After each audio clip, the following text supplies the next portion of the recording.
Bueno, pues el mercado debería tomar algunos beneficios, sobre todo por el lado de bolsas, y se niega a hacerlo, se resiste a hacerlo. Yo creo que esto es bastante bueno en estas circunstancias.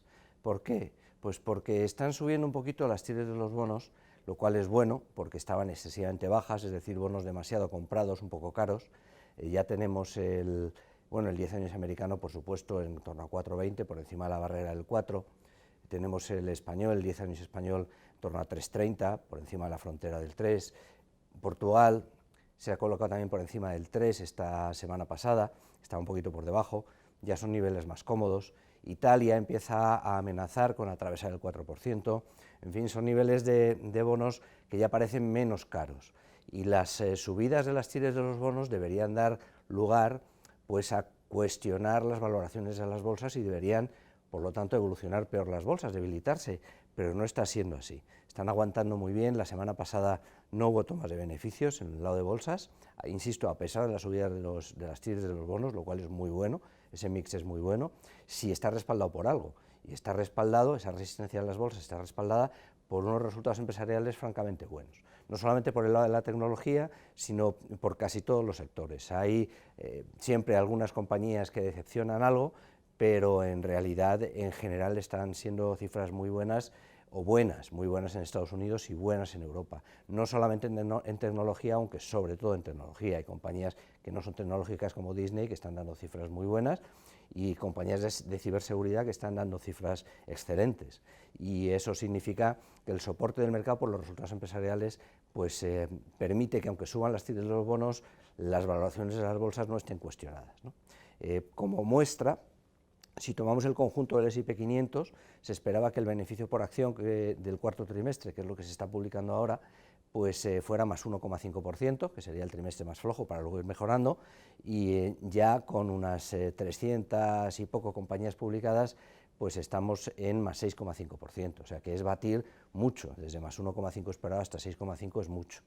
Y luego va a ir mejorando a lo largo del año, por lo tanto son los resultados empresariales lo que realmente están dando soporte, ¿no? Y los bancos centrales no tienen mucha prisa en bajar tipos de interés, porque no lo necesitan. El empleo está en una situación muy buena, en Europa en torno al 6,4% la tasa de paro, en Estados Unidos en torno a 3,7, 3,5, que son tasas de paro friccionales, es decir, en la práctica pleno empleo.